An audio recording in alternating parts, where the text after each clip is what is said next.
दोस्तों, कभी हार न मानना एक अद्भुत गुण है जो किसी भी व्यक्ति को सफलता की ओर ले जा सकता है।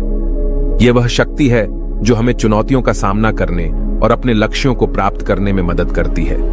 दृढ़ता के बिना हम आसानी से हार मान सकते हैं और अपने सपनों को छोड़ सकते हैं। इस वीडियो में हम कभी हार न मानने की शक्ति और इसके महत्व के बारे में जानेंगे। हम इस गुण के कुछ प्रसिद्ध उदाहरण को भी देखेंगे और सीखेंगे कि हम इसे अपने जीवन में कैसे विकसित कर सकते हैं। चाहे आप अपने करियर, अपने रिश्तों या अपने व्यक्तिगत विकास में सफल होना चाहते हैं, दृढ़ता आपके पास सबसे महत्वपूर्ण उपकरणों में से एक है। यह वीडियो आपको वह प्रेरणा देगा जो आपको आगे बढ़ने और अपने लक्ष्यों को प्राप्त करने के लिए आवश्यक है। तो आइए इसे आज की बौद्ध कहानी के माध्यम से समझते हैं कि दृढ़ता क्या है और यह हमारे जीवन में कैसे परिवर्तन ला सकती है। एक बार एक बहुत ही दुखी व्यक्ति एक महात्मा के पास आकर कहता है, मैं अपने जीवन से बहुत दुखी हूं। मैं अपने बीवी बच्चों और अपने परिवार को भी खुश नहीं रख सकता।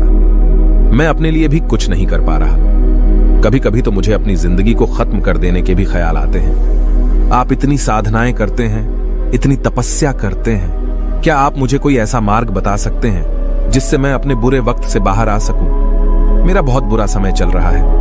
2 वक्त की रोटी का इंतजाम करना भी मेरे लिए बहुत मुश्किल हो गया है। अब आप ही बताइए कि ऐसे वक्त में मैं जिंदा रहूं तो कैसे रहूं? कैसे अपने परिवार को खुश रखूं? कृपया करके कोई साधारण सा तरीका बताने की अनुकंपा करें ताकि मैं आसानी से समझ सकूं, क्योंकि मैं बहुत पढ़ा लिखा नहीं हूं। अगर आप बड़ी बड़ी ज्ञान की बातें करेंगे तो शायद मैं कभी समझ भी नहीं पाऊंगा। यह सुनकर महात्मा ने मुस्कुराते हुए कहा कि तुम एक काम कर सकते हो मेरा।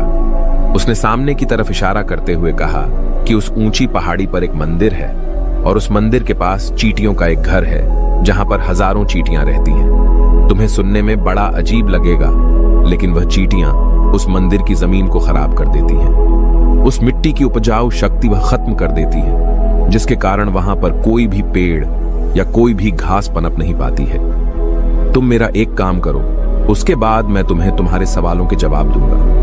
तुम 7 दिन तक रोज उस पहाड़ी पर जाओ और उस चींटियों के घर को तहस नहस कर दो, उसको तोड़ दो। जब भी तुम्हें कोई चींटियों का घर दिखे मंदिर के आसपास, तो उसे वहीं पर तहस नहस कर देना। लेकिन याद रहे, घर को तोड़ने में कोई भी चींटी मरने नहीं चाहिए। इस बात को समझने का प्रयास करते हुए वह युवक वहां से चला गया। शायद उसको कुछ समझ में नहीं आया था कि महात्मा जी ऐसा क्यों करवा रहे हैं। वह तो उन चींटियों पर अन्याय कर रहे हैं, उनका घर तोड़वा रहे हैं, उन्हें नुकसान पहुंचा रहे हैं। आखिर कौन महात्मा ऐसा करेगा?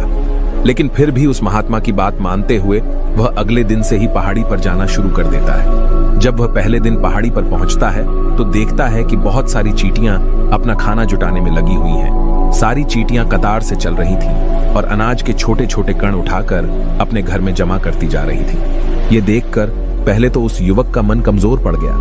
उसने सोचा कि ये इतनी मेहनत करके अपना घर भर रही हैं और मैं इनके घर को तबाह कर दूंगा तो इनको कितना बुरा लगेगा।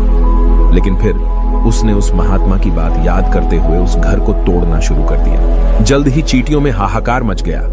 वह इधर उधर दौड़ने लगी।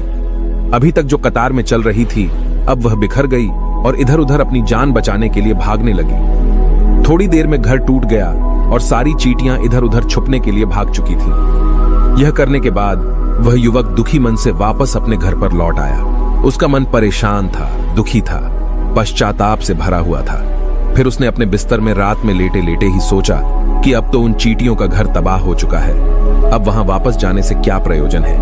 अब क्या फायदा होगा? क्योंकि चींटियों का घर तहस नहस करने के लिए महात्मा जी ने कहा था, जो मैं कर चुका हूं। लेकिन फिर कुछ सोचकर अगले दिन उसने फिर से जाने का निश्चय किया और अगले दिन सुबह सुबह उठकर वह वापस उसी पहाड़ी पर पहुंच जाता है। पहाड़ी पर पहुंचकर वह उसी जगह पर पहुंचता है जहां पिछली सुबह उसने उस घर को तहस नहस कर दिया था। लेकिन वह यह देखकर चौंक जाता है कि उन चींटियों ने फिर से अपना घर उसी जगह पर बना लिया था और अब वह फिर से अपने घर के लिए सामान इकट्ठा करने में जुटी हुई थी।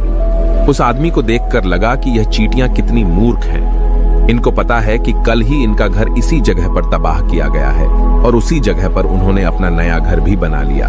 और यह सोचकर वह आदमी हंसने को हुआ। लेकिन फिर से महात्मा की बात याद करते हुए उसने उन चींटियों का घर फिर से तबाह करना शुरू कर दिया। फिर से उन चींटियों में हलचल मच गई और थोड़ी देर में वह चींटियां इधर उधर अपनी जान बचाने के लिए भागने लगी। कुछ ही देर में उनका घर फिर से नष्ट हो गया और वह युवक थोड़ा संतोष के भाव से कि इस बार तो मैंने अच्छी तरह से उस घर को तबाह कर दिया है, अब तो वह चींटियां यहां पर अपना घर बना ही नहीं पाएंगी। इसीलिए जाने से पहले उसने उस घर पर ठंडा पानी भी डाल दिया ताकि चींटियां वहां पर अपना घर न बना सकें। और इस तरह अपना कर्म पूरा करके वह युवक फिर से अपने घर लौट आया। आज रात में सोते वक्त फिर से वह इंसान यही सोच रहा था कि क्या महात्मा यह सही काम करवा रहे हैं? क्या किसी का घर तबाह करना किसी सिद्ध पुरुष को शोभा देता है? क्या हो अगर वह महात्मा सिद्ध पुरुष हो ही ना? क्या होगा अगर वह मुझे बेवकूफ बना रहे हो? लेकिन फिर उसने निश्चय किया कि मैं अपने काम को पहले पूरा कर लेता हूं, उसके बाद ही पता चलेगा कि महात्मा मुझसे ऐसा क्यों करवा रहे थे। और यही सोचकर वह रात में सो जाता है। अगले दिन सुबह उठकर वह फिर से उसी पहाड़ी की ओर निकल जाता है। पहाड़ी पर पहुंचकर वह उसी जगह पर पहुंचता है जहां पर उसने उनके घर को तबाह कर दिया था और वह यह देखकर खुश हो जाता है कि वहां पर कोई भी घर नहीं था। सारी चींटियां वहां से भाग चुकी थीं। अब उसने सोचा कि अब मेरा रोज रोज आने का क्या प्रयोजन, क्योंकि चींटियां तो अपना घर बदल चुकी हैं और महात्मा जी ने मुझे 7 दिन आने के लिए कहा था, लेकिन आज तो तीसरा ही दिन है। अब बाकी 4 दिन वापस आने का क्या प्रयोजन? और यही सोचकर उसने निश्चय किया कि यहां से वह सीधा उसी महात्मा के पास जाएगा और उनको यह सारी खबर बता देगा। जब वह वापस मुड़कर उस पहाड़ी से उस महात्मा की कुटिया की तरफ जाने लगा तो उसने देखा तो अचानक उसकी नजर एक और घरौंदे पर पड़ी जो कि चींटियों का ही बनाया हुआ था। मतलब कि वह घरौंदा चींटियों ने ही बनाया था और अब वह चींटियां नए घर में वास कर चुकी थी। यह नया घर उनके पुराने घर से थोड़ी ही दूरी पर था और जब उस युवक की नजर उस घरौंदे पर पड़ी तो उसने सोचा कि शायद महात्मा को पता था कि यह चींटियां अपना घर यहां से बदलकर किसी दूसरी जगह पर बना लेगी, इसीलिए उन्होंने मुझे 7 दिन आने के लिए कहा था। और यह विचार करके वह उसका नया घर भी तोड़ने के लिए पहुंच जाता है। जब वह वहां पहुंचा तो चींटियां उसी तरह अपने कार्य में लगी हुई थी। वह अपने लिए खाना इकट्ठा कर रही थी और अपने घर में जमा करती जा रही थी। जो पुराना घर टूटा था वहां भी अनाज के कण बचे हुए थे और चींटियां वहां से भी अनाज इकट्ठा कर करके वापस अपने नए घर में ला रही थी। अब यहाँ पर फिर से युवक का मन थोड़ा कमजोर पड़ गया, क्योंकि वह खुद भी कमजोर था, खुद भी वक्त का मारा हुआ था। इसीलिए उसके मन में उन चींटियों के प्रति दया का भाव उमड़ रहा था। उनके ऊपर उसे दया आ रही थी। वह चाहता था कि उनकी मदद करे, लेकिन वह उल्टा उनको नुकसान पहुंचा रहा था। लेकिन उस महात्मा की बात को याद करते हुए उसने फिर से उस घर को तोड़ने का निश्चय किया और उसने इस बार बड़ी ही सावधानी के साथ बिना किसी चींटी को कोई नुकसान पहुंचाए वह घर तबाह करना शुरू कर दिया। वक्त थोड़ा ज्यादा लगा, क्योंकि किसी भी चींटी को नुकसान न पहुंचाने की शर्त महात्मा ने पहले ही रखी थी। इसीलिए उसको बड़ी सावधानी के साथ उन घरों को तबाह करना था। लेकिन आखिरकार उसने उस घर को भी तबाह कर दिया और उस घर को तबाह करने के बाद वह बड़े ही दुखी मन से, इस बार वह पहले से भी ज्यादा दुखी था, क्योंकि उसने उनका नया घर भी तोड़ दिया था। वह उन चींटियों को बसने ही नहीं दे रहा था और वह अब अपने आप को शैतान या दानव समझने लगा था। लेकिन फिर भी उस महात्मा की बात को मानते हुए वह अपने घर पर दुखी मन से वापस आ गया। रात में सोने से पहले एक बार उसने फिर से सोचा कि मैं कितना बड़ा शैतान हूं, कितना बड़ा दानव हूं। पुराना घर तो छोड़ो, मैं उन चींटियों को कहीं भी बसने के लिए कोई जगह ही नहीं दे रहा हूं। वह चींटियां मेरे बारे में क्या सोचती होंगी? वह कितना दुत्कारते होंगे उस परमात्मा को जो मेरे द्वारा यह काम करवा रहा है। लेकिन फिर भी उसने अगले दिन जाने का निश्चय किया और अगले दिन सुबह सुबह वह फिर से वहां पर पहुंच गया। वह यह देखकर फिर से आश्चर्यचकित रह जाता है कि इस बार चींटियों ने एक और नई जगह पर अपना घर बना लिया था। वह पहले से भी ज्यादा ऊर्जा के साथ काम कर रही थी और उन्होंने एक रात में पहले से भी बड़ा घर बना लिया था और अब वह फिर से अपना अनाज और खाना इकट्ठा करने में जुटी हुई थी। यह देखकर उस आदमी को लगा कि यह चींटियां किस मिट्टी की बनी हुई हैं। मैं इनको बार बार यहां से भगाने की कोशिश कर रहा हूं और ये वहीं पर अपना घर बना लेती हैं। क्या इनको पता नहीं है कि मैं इन्हें यहां पर कभी भी बसने नहीं दूंगा?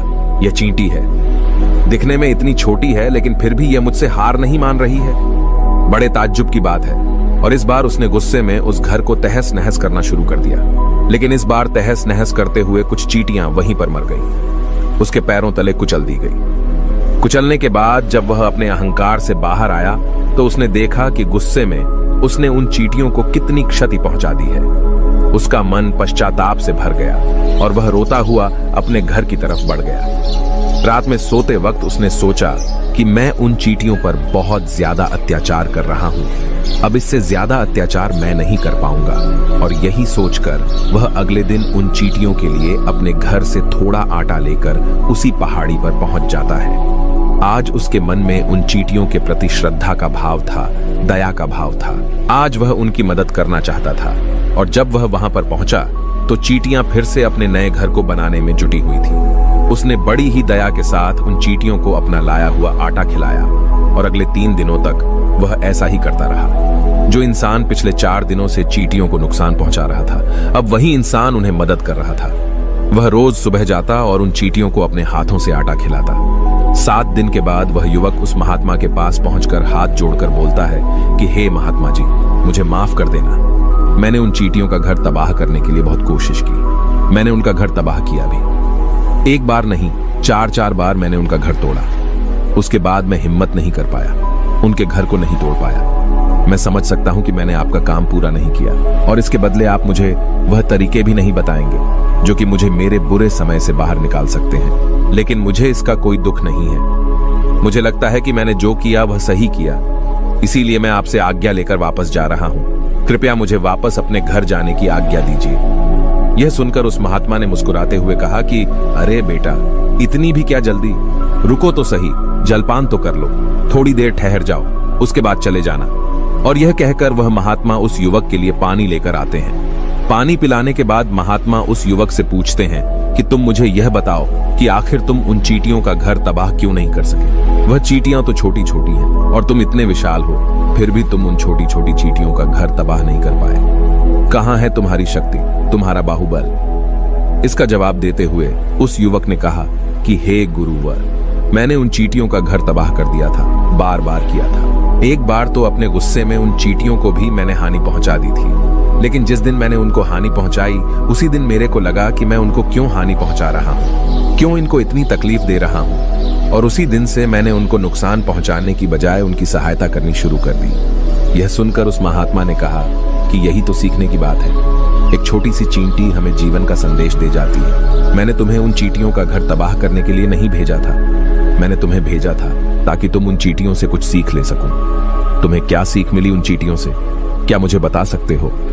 यह सुनकर उस युवक ने पूरी कहानी बयां कर दी। पूरी कहानी सुनने के बाद महात्मा ने मुस्कुराते हुए कहा कि बेटा, तुमने जो महसूस किया मैं वही तुम्हें दिखाना चाहता था। वो ये थी कि तुमने कितनी ही बार उनके घर को तोड़ने की कोशिश की, कितनी ही बार प्रयास किया कि उनका घर तबाह हो जाए, लेकिन वह हर बार अपना नया घर बना लेती थी। उन्होंने कभी भी हार नहीं मानी। अगर वह हार मान लेती तो चींटियां तुम्हें वहां पर नहीं मिलती। जब एक छोटी सी चींटी अपने विश्वास और मेहनत से इतने बड़े आदमी का दिल बदल सकती है, तो तुम तो इंसानों का मन बदल ही सकते हो। अपने जीवन में अपनी किस्मत न बदलने का कोई कारण तुम्हारे पास नहीं बचता। जीवन कार्यशीलता का नाम है, कर्मशीलता का नाम है। लेकिन हम मनुष्य 1-2 बार हार मिलने पर ही टूट जाते हैं, हताश हो जाते हैं और फिर जीवन में प्रयास ही नहीं करते। और कुछ लोग अपनी जिंदगी को खत्म करने पर उतारू हो जाते हैं। लेकिन जानवरों में तुमने एक बात देखी होगी कि वह अपना जीवन खुद से कभी खत्म कर ही नहीं सकते हैं। तुमने कभी नहीं सुना होगा कि किसी जानवर ने आत्महत्या कर ली, चाहे वह जानवर कितना ही भूखा क्यों ना हो, कितना ही दुखी क्यों ना हो, लेकिन वह अपने जीवन के लिए हमेशा संघर्ष करता रहता है। लेकिन वहीं पर दूसरी तरफ हम मनुष्य 1-2 बार हताश होने पर ही अपना जीवन खत्म कर लेते हैं। जीवन तो कर्म करने का नाम है, इसीलिए मृत्यु से पहले कर्म करना कभी मत छोड़ना, क्योंकि मृत्यु के बाद तो तुम परम विश्राम में चले ही जाओगे। तो उससे पहले कर्म करना क्यों छोड़ रहे हो, क्यों हताश हो रहे हो? अगर तुम्हारा एक घर टूट गया है तो दूसरा घर बनाने का प्रयास करो, कोशिश करो, और कोशिश करने वालों की कभी हार नहीं होती। ये तुम उन चींटियों से देख चुके हो। देखने में तुमसे कितनी छोटी है वह चींटियां और तुम इतने बड़े हो, लेकिन उनका मन तुम्हारे मन से इतना बड़ा है, इतना विशाल है, इतना दृढ़ संकल्प है कि इतनी बार घर टूटने पर भी उन चींटियों ने कभी हार नहीं मानी। दूसरी सीख यहां से लेने की थी, वह यह थी कि जब भी हमारे ऊपर बुरा समय आता है, हमें लगता है कि यह समय कभी नहीं जाएगा, यह समय मेरे जीवन को बर्बाद कर देगा, मुझे कभी नहीं जीने देगा। और अपने इन्हीं ख्यालों से, जिनका असलियत में कोई भी अस्तित्व नहीं है, वह सिर्फ विचार है, और वही विचार हमारे मन को दुखी कर देते हैं और इसीलिए हम प्रयास करना भी छोड़ देते हैं। लेकिन तुम खुद सोचो कि बार बार प्रकृति हमें दुख पहुंचाएगी, नुकसान पहुंचाएगी, लेकिन कब तक पहुंचाएगी? अगर हम बार बार फिर से उठकर फिर से नया प्रयास करते रहेंगे तो प्रकृति भी हमारे सामने घुटने टेक देगी और वह भी एक दिन हमारे ऊपर दयावान हो जाएगी और वह हमें सब कुछ देने लगेगी जिसकी हमने कभी कामना की थी। इसीलिए यह भी कहा जाता है कि बुरा वक्त किसी का भी हमेशा नहीं रहता। तुमने खुद देखा कि तुम उन चींटियों को तबाह करने के लिए पहुंचे थे, लेकिन बाद में तुम्हें उन चींटियों को अनाज और आटा देने लगे। तुम ही उन पर कृपालु हो गए। क्यों हुए?